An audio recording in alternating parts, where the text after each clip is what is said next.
He's the filmer today, so you stand right up. This is Mr. Dean Paleno from Winter Springs, writes for the newspaper. You may have read some of his articles, and we're so glad to have you here today to talk about various aspects of history. Lucas Willie, is that one? Yes. Okay, and we're so happy to have you here at this historic, house. So.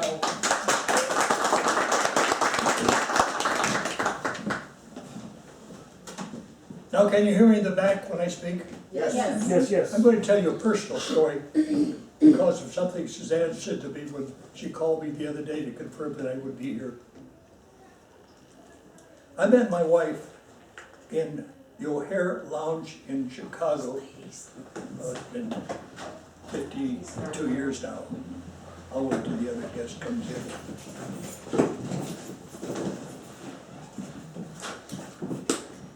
I met her at the O'Hare Lounge. She was on stage playing with a 7-piece all-male Dixieland band, and she was the leader, playing trumpet and singing. Beautiful girl. She was one time a girl in the Gaslight Key Club, so you know they're pretty girls. And she was there because 2 years earlier, her husband, who was a band leader of some fame, Bob Scobie's Dixieland band, had died of pancreatic cancer after a year of marriage. Just a young woman, widowed. And she'd taken up the band. Now Bob was no slouch because he played with Bing Crosby and Louis Armstrong, had 32 albums, and was the official band for the people that go around with basketball games, and I've forgotten what they're called, but they're pretty well known. And during the set, she came around to ask people what tunes they would like to hear when the next set began, during the break of the set. That's what Bob Scobie used to do, just to make people feel they're part of the show. And she came to our table. I was there on business with a man I was training for a job in Chicago. And I said, I don't know what Dixieland is. I've never heard it before. And so play anything you like, but I would appreciate it if you just sit down just for a moment and tell me about your band and where you're going to be playing next. So she did. And she started to rub her neck for a minute, and I said, what's the matter? She said, well, this big Martin trumpet I'm holding is heavy and gets me in the neck. So being impetuous me, I jumped up and I started to massage her neck for a minute. 6 weeks later, we were married. 50 years. Because she died in my arms just 2 years ago here in Lake County after being here for 50 years.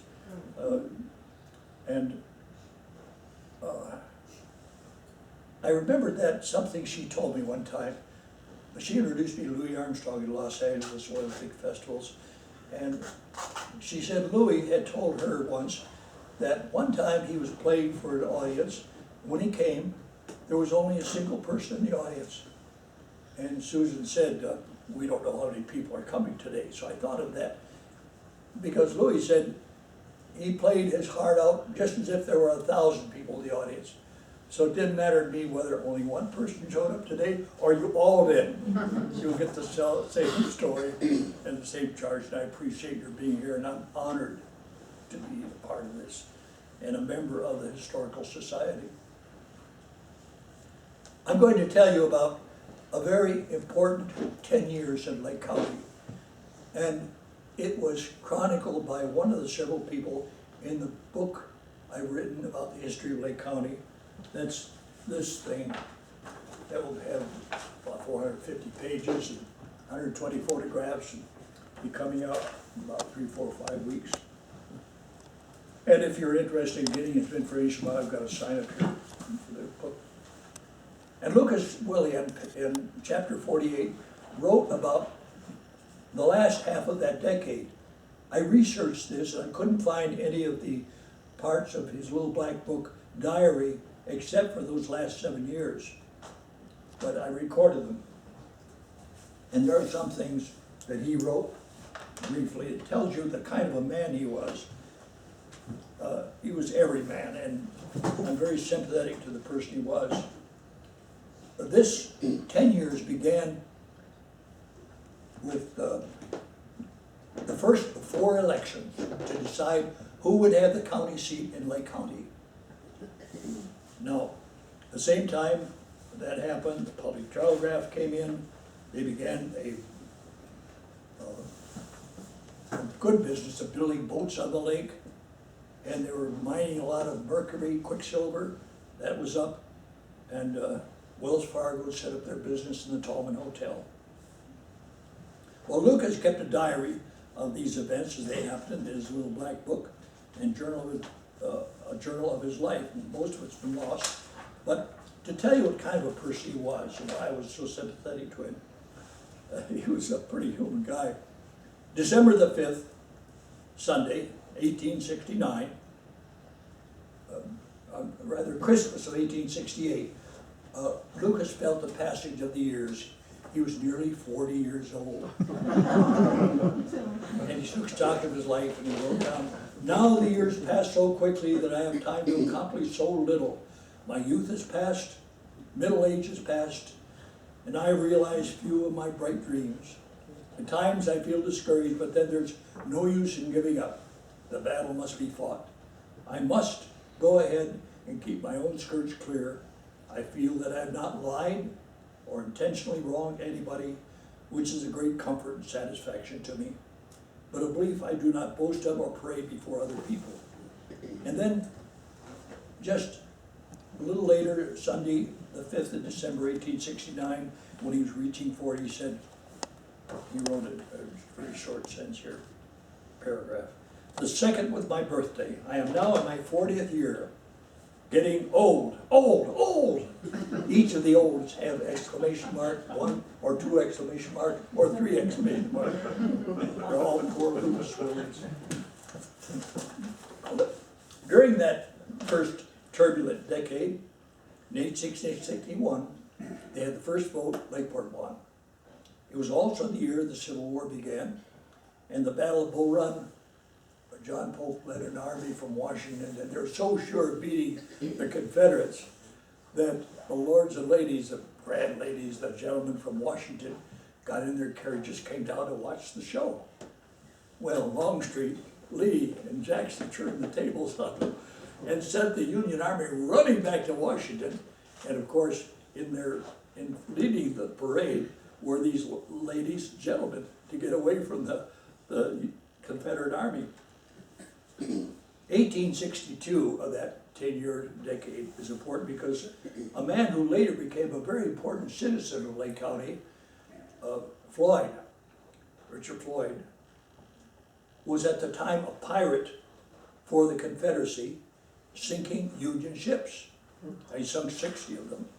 And it's important that Susan Tibbets, one of the ladies who wrote a diary about what was happening at that time, was worried for fear her barrel of goods from her sister in the East would never get to her, but instead be caught in one of the ships and sent to Richmond as booty. And that happened so often.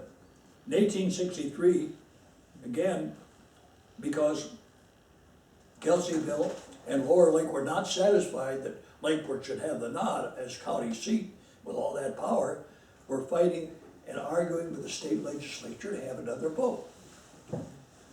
During that year of 1863, one of our own pioneers, Godwin Skidmore, who later escaped from the Libby prison in Richmond, which he called Rat Hell because they had to work down the basement under straw and the rats were crawling over their heads while they were digging tunnels to get out.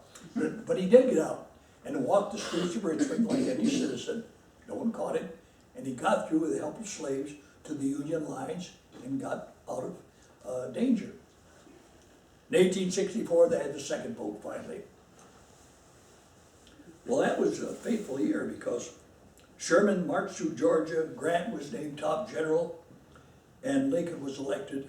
And here in Lake County, the Clear Lake Water Company got permission to build a dam on Cache Creek.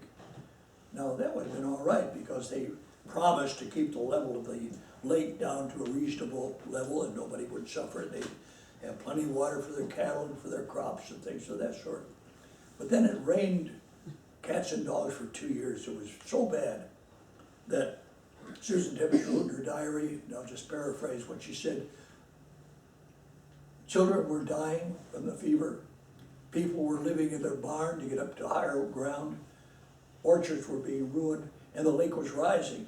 They blamed the Clear Lake Water Company for having dammed it to get more water to send to Sacramento. In 1865, everything was flooding and people were sick from too much water. At that time, the war ended in the East.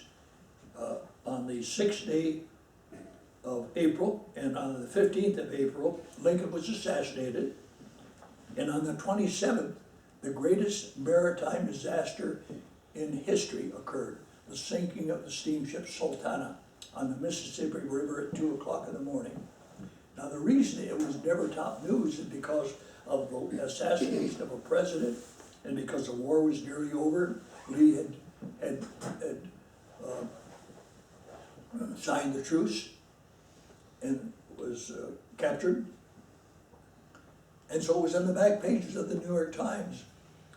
But nearly 1,400 Union prisoners, all Union prisoners come from Andersonville, a terrible prison, going home at 2 o'clock when the boilers exploded in the steamship. That's a common occurrence. And it was never even hardly noticed. That Civil War was important in Lake County because the Copperheads, now Copperheads by definition are people that came from Union territory, but they were sympathetic to the South. They're called Copperheads. The original Tallmans were so afraid of retribution since the Confederacy had lost the war that they arranged with their neighbors to found a new village or country in Brazil and Argentina. And the Napa Register, which changed its name to the Mazatlan Times, was the spokesman for the Copperheads that wanted to leave Lake County, as Tallman did. They called it a white man's colony established in Mazatlan, Mexico. And they wanted the Europeans to recognize it after Benito Juarez had driven Maximilian the French out of Mazatlan. And colonies would be established in Haiti and Jamaica. And even to this day, the stars and bars may still, ragged as it may be, fly in some little town in Mazatlan, and they celebrate, I've been told, with the old Confederate uniforms, although the Confederacy probably, and they know, will never rise again. But that was an important part because it was one of the effects of the war. In fact, the anger of the people in the North and Unionists in Lake County were such that two men riding over toward Upper Lake in that year, their names were Dashiell McCall, were riding their horses, and McCall had ridden up and he talked to Dashiell and said, "Have you heard Lincoln was killed?" And his words, as they were quoted in the writing that I researched, "I'm glad that what happened to that old son of a bitch, more of them ought to go the same way. He was arrested, sent to Alcatraz, and for 2 weeks he and McCall broke rocks over there until finally they let him go because it was against the Constitution to arrest a man for voicing an opinion, even though they didn't like what he said." Two effects of post-war on people.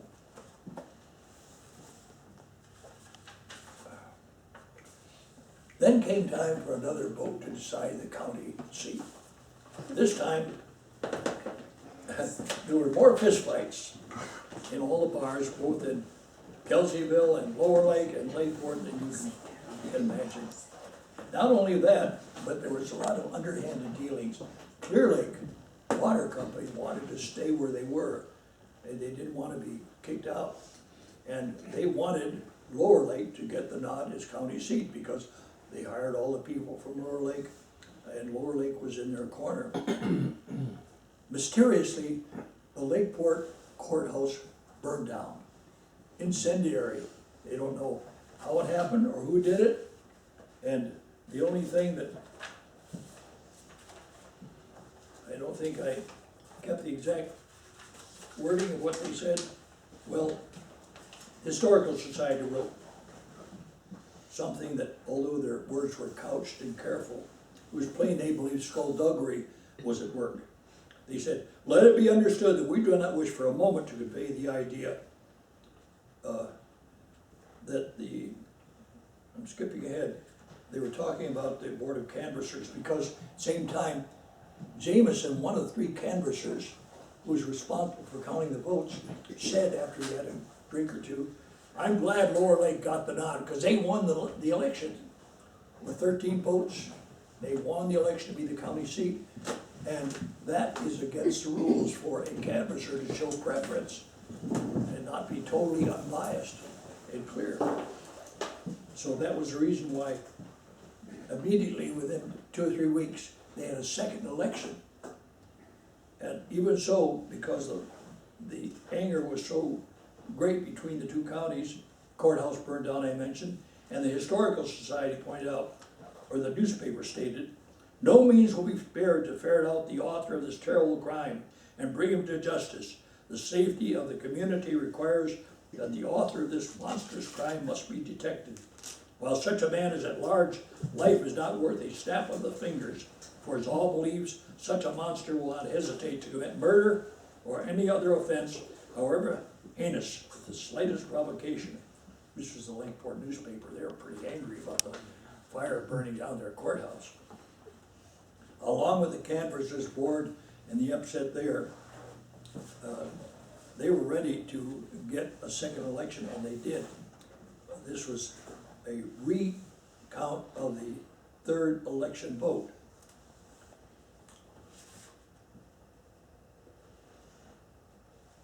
By the way, Leslie Nichols writes of Orrin Simmons, who was chief officer of the Clear Lake Water Company, that they had a hand in trying to make sure that Lower Lake got the election. What they did is not clear, but they said, as a letter was found, that he had written to another man about trying to fix the election for Lower Lake, which they won the first time. I drop you these lines as a postscript. Informing you, I've concluded upon a plan of action in regard to the county seat matter.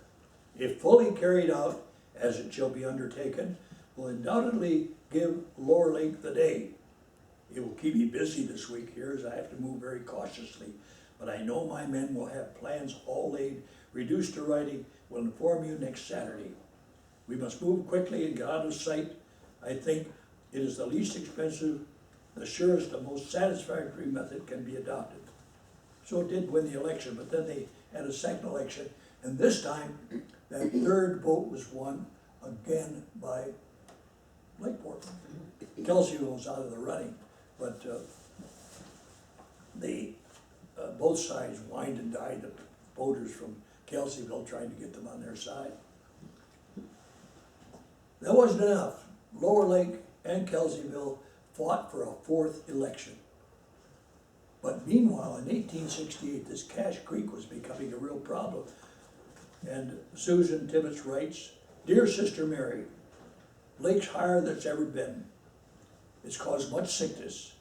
The company of men from San Francisco has commenced building a dam across the outlet of the lake. It's rumored they intend to take the water to San Francisco. If they finish the dam, it will flood a large portion of the farms around the lake and drive many from their homes, which it did. All our meadow, wheat, and corn are underwater. The worst thing is loss of health. To see our children sick and to be shaking themselves with chills is too hard to think of. I don't think the people will submit to it. If they can't get the dam removed by law, they will go in a body and tear it down. That's what they did.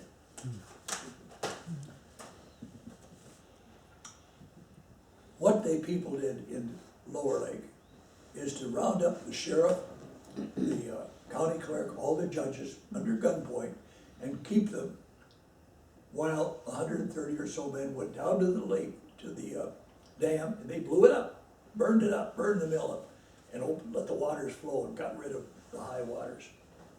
The one vignette I recall that made me laugh when I read about it was what the county clerk went through and what he said. Sarshell Bynum, the county clerk, nervous as a frog on a hot rock, I'm taking this from the history that I wrote, he rebuked his captors and demanded to be allowed to leave. I will not be treated this way, he said. Now an old mountaineer, Jacob Welty, was given charge of Clerk Bynum. Welty was a Scotts Valley resident who lived in Lake County for longer than most of the citizens. No more than 5 feet 6 in stature, gray as a badger, the mountaineer held a long-barreled flintlock rifle in his gnarled hands. Clerk Bynum's face was red as a beet with frustration and indignation. He exploded, saying, "I will not stand this way any longer." As he started to walk away, Jacob leveled his flintlock at Bynum's belly. Jacob Welty's usual way of tone was stentorian. A way of tone speaking was in a measured, gravelly voice. This time, his tone was stentorian. He shouted in order to Bynum loud enough to wake the dead. "Stand, Sarshell, I say stand!" Clerk Sarshell stood. In the years that followed, those 5 words became a catchphrase ever repulsive to Sarshell Bynum's ears, as he was forced to hear those odious words many times.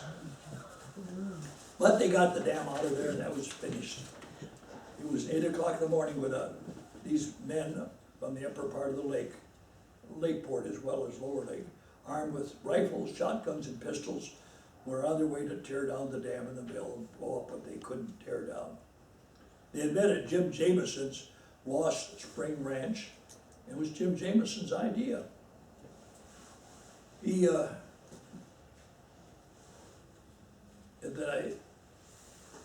They allowed the sheriff Manlove, as outraged as he was, to get up on a wagon and read the law, the legal paper, a statute against public riot and unlawful assemblies. That was given to him as a token of resistance. He was allowed to do that before they went out and blew up the dam. Lucas, in his diary, writes about this entire scenario so you know what it appeared to the people who lived there. January of 1868, 26. Lucas went to work for the Clear Lake Water Company, and little did he know that it was about to be eliminated. The people would rise up and burn it down. He said, "The company offered me $65 a month and provisions for myself and my family to take charge of the concern and act as boss. I took it up and gave up on the 9th. Now, 3 weeks later, there was the first hint of trouble. The president of the company has tried to come to some understanding with those around the lake. They," he's talking about the farmers, "say only that the dam must come out." Then on 15 November, he wrote, this was after his family moved into a new house, and the rains had fallen again. The Cache Creek troubles exploded. "This morning at 8 o'clock, about 150 men from upper part of the lake came in town in wagons and on horseback, armed with rifles, shotguns, and pistols, on their way to tear out the dam and mill of the Clear Lake Waterworks Company on Cache Creek, just below the outlet from the lake. The company contended that the outflow was entirely caused by the great and unusual amount of rain that had fallen in the past 10 years. Now, the company had a good defense, and I wrote that in another part of the history, which seemed plausible. They weren't entirely to blame. The rioters took the prisoner, the sheriff, the deputy sheriff, the superintendent of the works, and the hands of the mill prisoner. They quietly proceeded to remove the grain, part of the machinery from the mill, and a large number coming down from the east side of the lake and joining the first named ones at the mill. 300 men altogether, and they worked till dark. Then they set fire to the mill, and 2 hours later was a mass of smoldering ruins. Several tons of grains were burned in the mill, along with a lot of machinery and the fine planing mill. Now, Lucas adds, "The burning is a heavy slam on this edge of the county, as there is no mill nearer than 20 miles, and a large number of men are thrown out of employment. The company's trade will be sadly missed and cause some stagnation in business. I was supposed to get a good job at the logging camp for the winter, but I suppose now they will not want me there." Then 1870 rolled around, and the fourth vote. Lucas talks about this one because Lakeport was going to make certain that they got the county seat, the vote this time. Here's what happened. On May of 1870, Lucas says, things look favorable for this place, Lower Lake, but there's no telling. Such things are not sure until the vote is counted, sometimes not sure then. For instance, the other elections we had the same question, but we won it, but they were what was contested. That's when they lost that third vote. He notes Riley, the upper part of the lake, that's Lakeport, and it's probably true, has hired a great many men to come in from other counties for the purpose of voting. Men were detailed to watch the polls at the suspected precincts. John and James Campbell were to go to Upper Lake precinct on Sunday and stay until I could get there, because he was going to be one of the precinct watchdogs, make sure that Lakeport was not doing anything dishonest. And then after voting there, I relieved them, I would come home and vote. It's 36 miles to Upper Lake, and there's no time to lose. We got to Kelseyville, 17 miles, about 10 o'clock. We changed horses, went 7 miles to Lakeport. We did not stop there, but kept on. 3 miles beyond Lakeport, we were overtaken by 4 men, and by the seductive persuasion of the revolvers, they were held up on the road. They induced us to accompany them back to Lakeport, where we arrived about 11 o'clock, 30 miles travel in 4 hours. They took us back to town, ordered us to drive to the stable. They told the stockkeeper to take care of our team. They took us to the hotel, told us we must remain there for 4 hours until the polls had closed. They couldn't vote. And then returned back home. They told the hotel keeper to give us dinner and anything else we wanted. And then soon after dinner, he saw somebody ask if he could be released. And in about an hour and a half later, we released him, let him go. And they were told they could go home. We feel lucky to get away from such a community of outlaws with whole hides. The people in this county are indignant to think that men cannot pass along the public highways without being arrested boldly and publicly by men who apparently have the approval of the whole community. According to the reports, that's Lower Lake, we lost by 75 votes. These votes were not by citizen voters, but by men that had been hired to come into the county for the sole purpose of voting. Another lawsuit will probably be the result. But it wasn't. It was the end of the affair. Lake County got it and kept it. And that was a time when the Halley steamship was built. Shipbuilding became more prevalent. The Chinese were dying in droves from taking the soot out of the ventilators, which were fired to purify the cinnabar and the mercury, and turning into dying early, and their teeth would fall out because that mercury is deadly poison. Bartlett Springs was discovered, and Floyd, and remember Floyd, the Confederate pirate, and Fraser, another ancestor of ours, were helping James Lake build a window on the stars, the Lake Observatory. And so ended the 10 turbulent years of Lake County. Okay, thank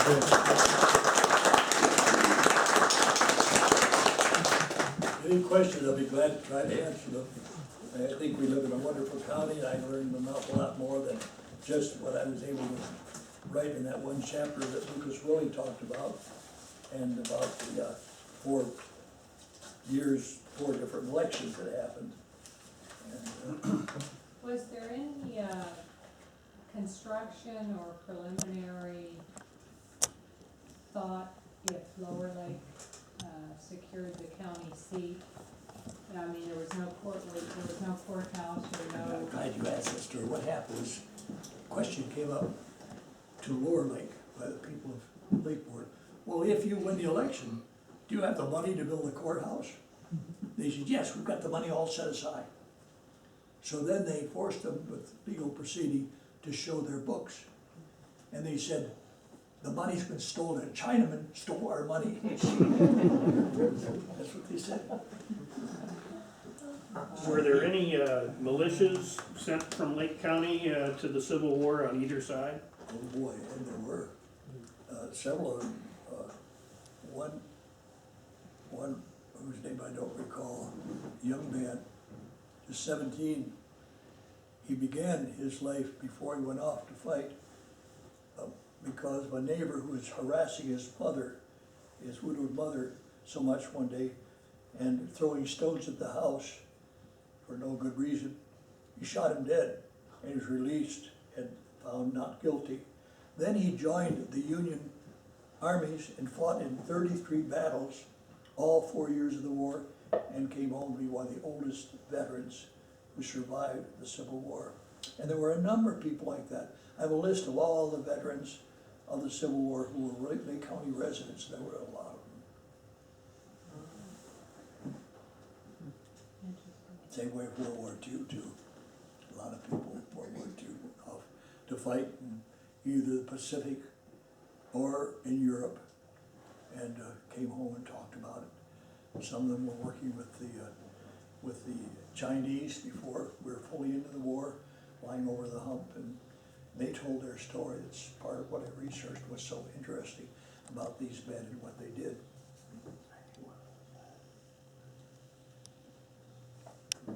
Yes, dear. I just have a comment. For those who don't know, this house sat a quarter of a mile down towards Lakeport on the highway, and it was on the Jameson property, and it's our understanding that when that group of men was going to blow up the dam, this is where they stopped. Is that right? Right, Well, we're living history, aren't we? yes. So you're in that house where they all met. Oh my God. And someone mentioned that they saw the 4 installment article on Clear Lake in the record be back on December 31st, which I wrote, because I've been interested in making Clear Lake better if I could, without shooting arrows at anybody. And I wrote an article on Clear Lake, its problems and possible solutions, and sent copies to all the supervisors and are going out to our congressman. And Greg Giusti, who's now director of Water Services, saw it and wanted to talk to me. He came over to my house the night before last, point out some errors, but he also gave me some additional ideas of things that I wasn't aware of. So we've got county officials, public servants, who really care about the lake and are trying to get it better. And along with Jim Steele and other supervisors, they are trying to get additional money from the state or the federal government to get rid of perhaps this smelly, clogged, matted cyanobacteria in the algae that clogs boat works and things of that sort. So we're working to make the county better. And we have an it's a wonderful county. You've got a mountain over there, it's Howell Mountain, Canocti, that's a story in itself. And the fact that our lake, Clear Lake, has flown into the Russian River one time and then the other way into Cache Creek and down to San Francisco. And then there are piners and live wonderful things, rustlers, yes. Can you tell the story about Mount Canocti? Because I heard a story that there were these little people that lived on the mountain, and they were killed by the Pomo. Little people that live. And they have llamas. I have llamas on the base of Mount They Canocti. found caves inside of Lake Canocti. They've gone in 20, 30, 40 feet, and they found places where you drop something from the top, and it'll come out a few days later on the lake floating around. So it has a lot of, it's like a Swiss cheese inside. And in fact, some water comes shooting out of the Canocti into the lake enough, if a rowboat's sitting there, it'll push the rowboat away. It's that great.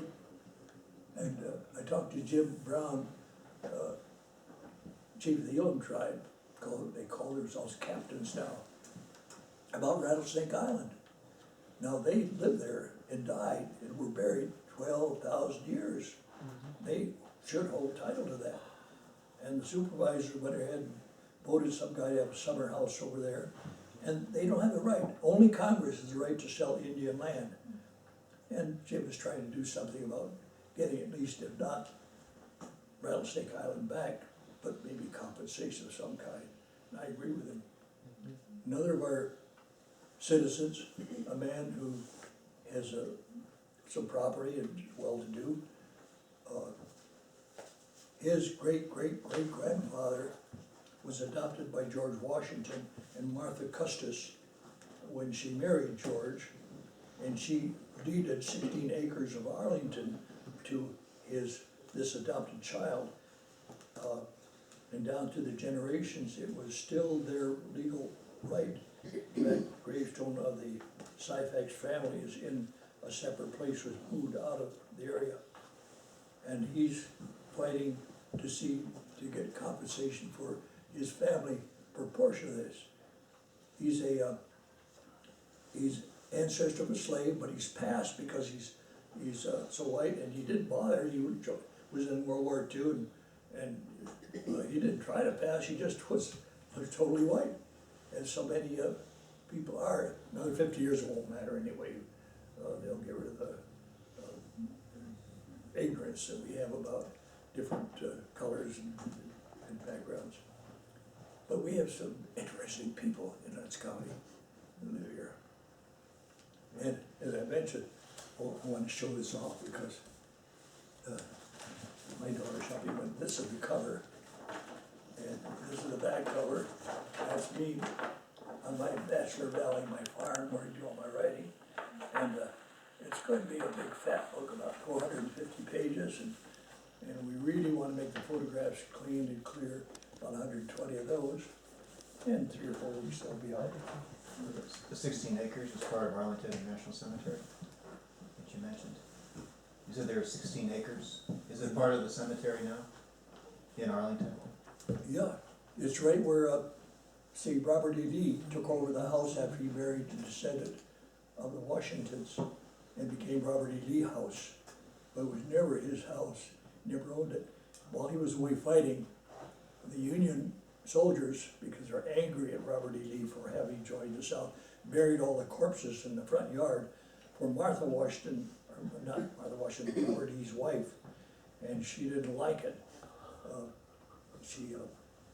It's another story, but finally it was turned into Arlington Cemetery, that same ground.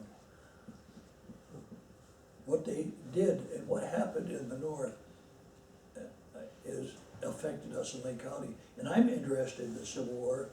I'm part of Phil Smoley's group, listen to him when he talks every week. I wrote the book about the Porter Conspiracy, which in the second battle, where Pope went against Lee and lost that battle also, he had to blame someone. So he blamed Fitzjohn Porter, one of the major generals who led 10,000 men, for cowardice and disobedience. And he was cashier out of the service. It took him 20 years, but with the help of testimony from Robert E. Lee and Longstreet and Ulysses S. Grant after he was president, he was exonerated, and it was declared that he saved the army, the Union Army, so that it was not destroyed, as it could have been by Lee. And they marched 2 weeks later at Antietam and prevented Robert E. Lee from entering the North and turned the tide back, so Lee had to retreat. So Fitzjohn Porter and his story about the second battle of Bull Run, Manassas, is one I wrote a book about. I'm interested in it. When I, as I mentioned to you, at the honoring ceremony for our Civil War vet, L.P. Adams in Yes. Middletown, there were 3 great-great-grandchildren that attended that service, one of which lives in Santa Rosa. And he was mentioning that, if I understood him correctly, Santa Rosa, and I don't know which side, but Santa Rosa and Petaluma were at odds during the war. I And, didn't know that. yeah, I wondered if you had heard that. No, I But hadn't. apparently, yes, one was for the Union and one was for the Confederate. Now, to what extent, I don't know. Was there any similar controversy here in Lake County that Oh, you know bet there of? was, because, see, the Republicans were mostly soft on slavery. The Democrats were people like Lincoln and those people. And Lake County was strongly Republican, state legislature and people. And they got things pretty much their own way till they lost the battle in the South. And then tide had to turn, of course, since then. But there was a lot of controversy. And I mentioned Tallman's, Yes. and Tallman Hotel, Bernie Butcher runs it now, but he knows something about that history. Tallman's were forced to run, and other people were forced to run. And there's a place over here, a little hillside, Jerusalem Hill, where some of those copperheads felt they were going to be killed and assaulted. They went up there, a little hill, I think it's near Middletown, I have to look at my notes. Yeah. And they built a fort, and they get loaded up with powder and balls ready to defend themselves against anybody that attacked them. And just recently, someone found a block of lead that had not been melted down into balls for the weapons. And that was all that was left, because nothing ever happened. It was finally disbanded, the people went about their business. Wow. Was there slavery here in Lake County? Please repeat? Was there slavery here in Lake County? Yeah. there was. Really? It wasn't open, but even after the war, there was one Indian girl who was held slave by one of the shopkeepers out of Middletown. And one of the people, she came with her master, and while he was talking to the shopkeeper, shopkeeper's daughter took the girl and put her in her buggy, and they ran off to help her escape this slave owner. Well, the slave owner went after them, and the man, the father of the girl who talked the slave girl into escaping, had gotten in the buggy, the three were going down. The other guy came after them, and there was a firefight, and the slave owner was killed. He went to court, and of course he was exonerated defending. But there was many cases like that. And Indians were kept slave. The whole Indian history is something I deal with in detail, thanks to talking several hours with Jim Brown and doing some research, even after the war and during the war, kept down. But it was not open slavery, because we were part of the Union here in California, although there were many copperheads and Republicans in official positions.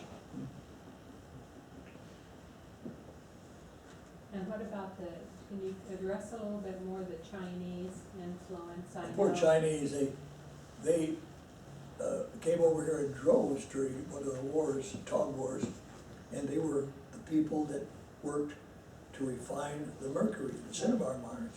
But it's bad business, because it was dangerous to get anywhere. The mercury, methyl mercury, even today is very toxic. No pregnant woman should eat bass out of Clear Lake. That's something Greg Huston told me 2 days ago. Some of the other fish, it's very minor, but that methyl mercury works up the chain and stays in edibles for years, and they breathe this stuff. But the soot cleaners who clean the soot out of the ventilators, it turned them, they lost weight, they lost all their teeth, and finally they died, shivering, desolate wrecks. And they were vying for jobs that people in Lake County wanted. They tried to get them all sent back. But then there was an act by Congress, and then act by the owner of that mine managed to get past it. They weren't allowed to stay, but they were trying to get rid of them, send them all back. They had a rough go Yeah, of it. we have 5 buried in the Middletown Cemetery, Have you? and quite a history with burial permits and so forth on those 5. Really?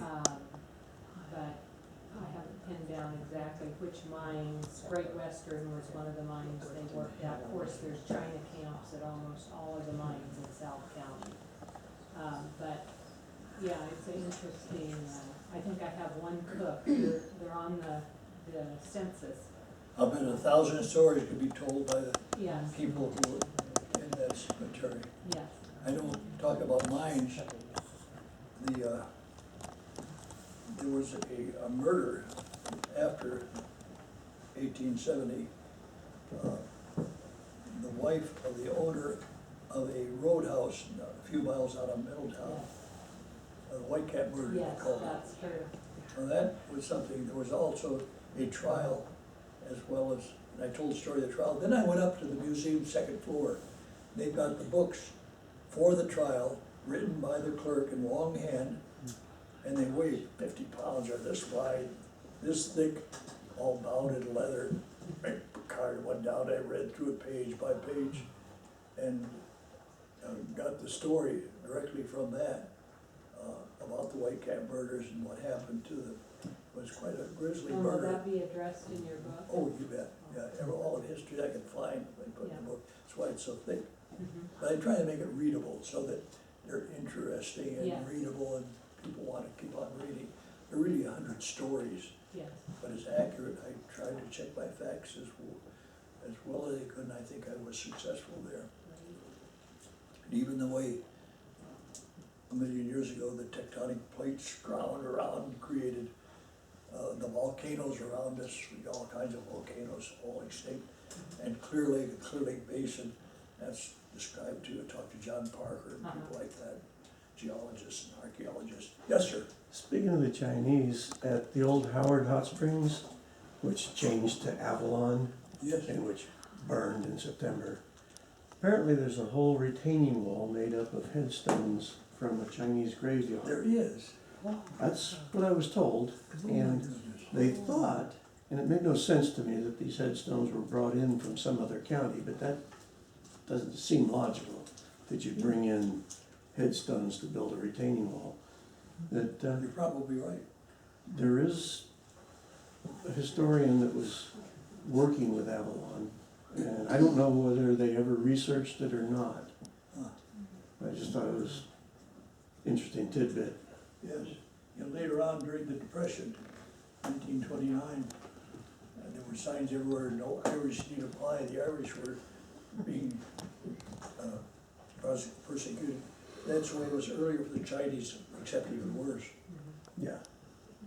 Well, I know in Middletown, there's noted in the history of the cemetery that the Chinese graves had tile and different inscriptions. Well, that's all, whether they were stolen, whether they deteriorated as a result of, you know, just so much time, but. Are there any fishermen in the crowd? Fishermen. One thing we're failing in, you know, the fishing contests we have every year, they don't publicize it like county enough. And these guys come in droves, they love to fish during winter time when tourists aren't expected.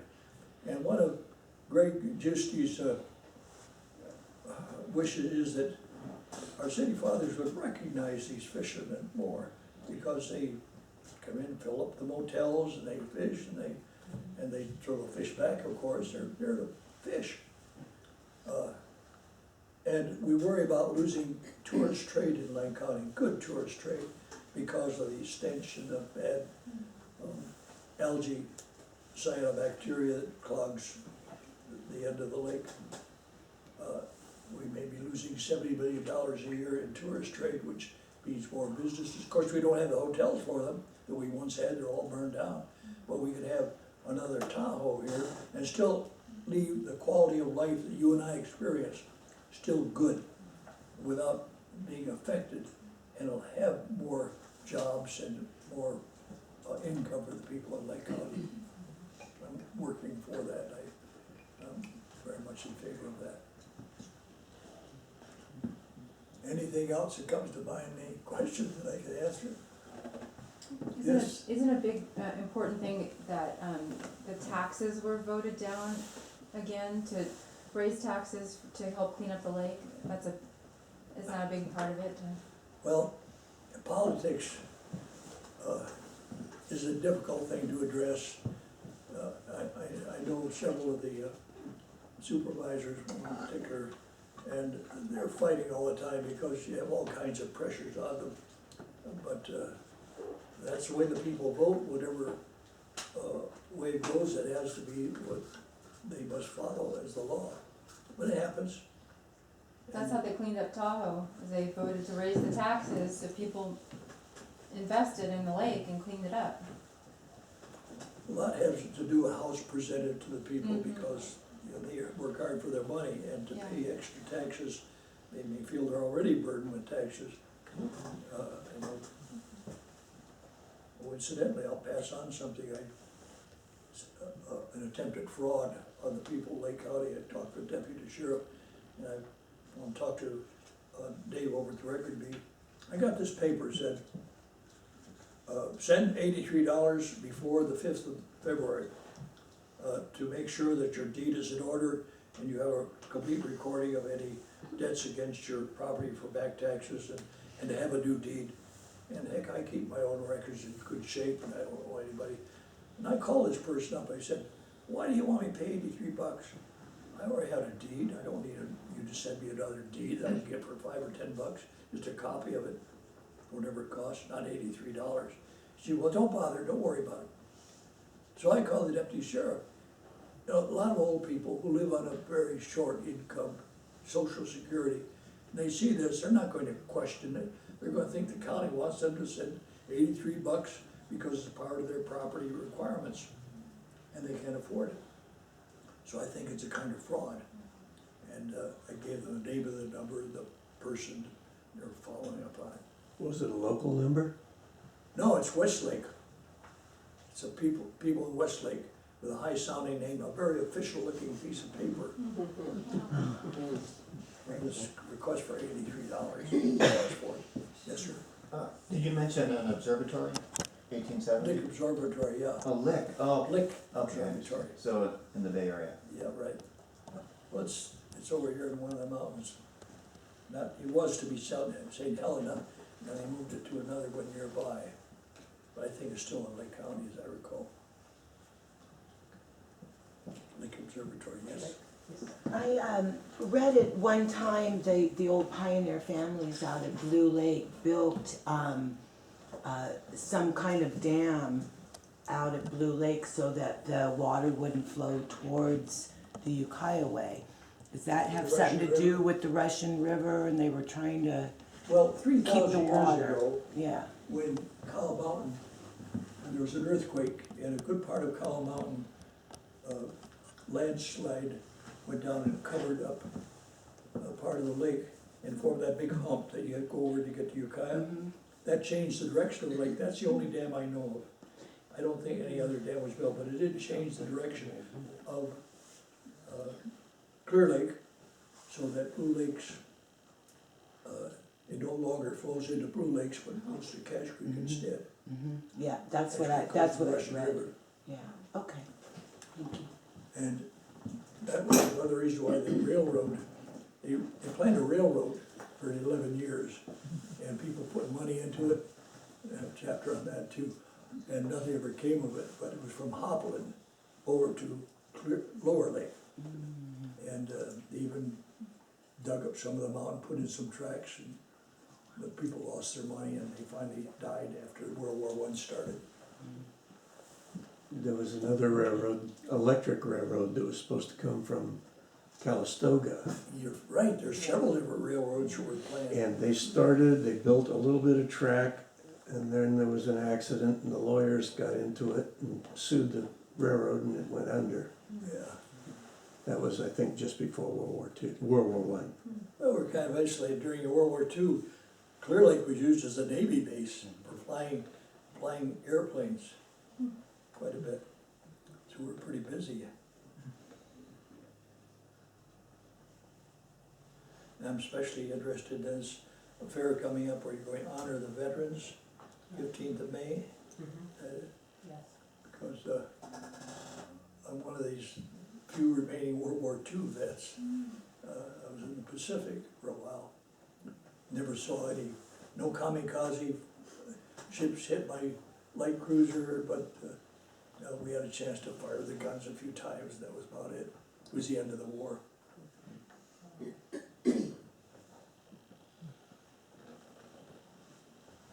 And if you're interested in getting some literature on the book, there's a piece of paper here. You can put your name and address, and I'll send you something. And if you don't read my column in the Record Bee, if you do, it'll make you chuckle. There's a business card that'll remind you it's every Wednesday. And my daughter Christina, who's my editor, she says, Daddy, you gotta tell people about this because articles are fun and they're trying to do something to make people feel good. I don't get paid for it. I just do it because I want to write. I want to tell people about things that happen. Not just a Cleo my cat, but anything that comes to mind. Yes, ma'am. Susan? How long have you been working on your book? 2 years. 2 years. A little over 2 That's- years. Sounds like you've done It a took lot that of much. study. I went through all of Malden's papers and a lot of the, Tony before he became director with Linda, went through the museum papers, the Pobo articles, and I talked to dozens of people everywhere, not only Jim Brown and Jim Parker and everybody who'd listen to me or give me time to talk and record their own conversations. And tried to put it all together in a way that was chronological, leading from the past to the present time, right up through World War I, World War II, Prohibition, women's suffrage and everything that happened, and all of the rustlers and the highwaymen like Black Bart Easley's poems behind it on the roads of Lee County. Never used a horse, went by foot all the time. And Pigleash, another one. And then one later after we had automobiles where highwaymen stopped the car coming in from Highway 20 from Clear Lake Oaks and stopped the people and robbed them. And then they did a second time in a row because it worked out so well. That was the last highway robbery.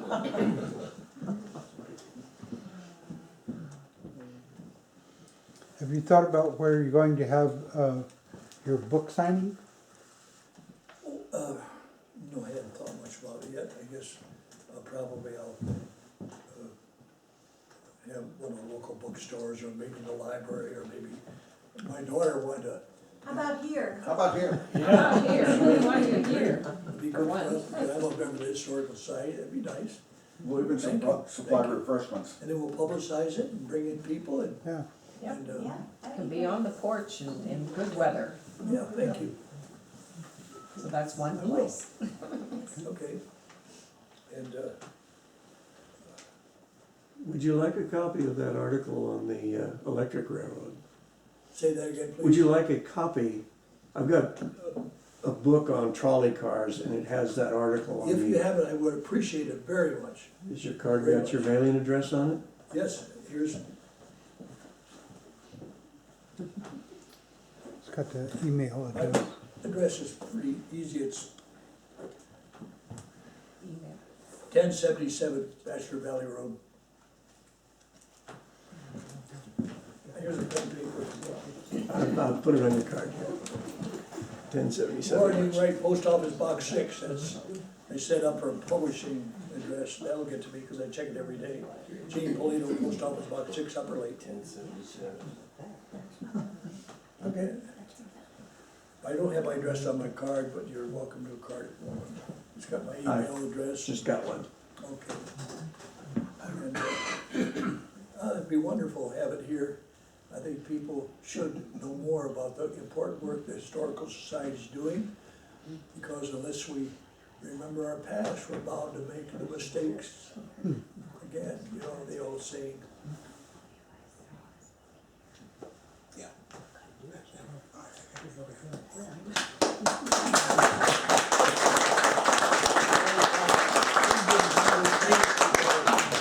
I'm honored to be here to have a chance to talk with you, because I know how interested you are in things historic of Lake County, and so am I. And I'm happy if I passed on any information you could have and things you might find in the book that you didn't know, that will tell you how important you are and how important the county is in the whole picture of our of the tapestry of our past and our future, not just in Lake County, but the entire United States. This is an important county. We're off the main drag a little bit, but we count.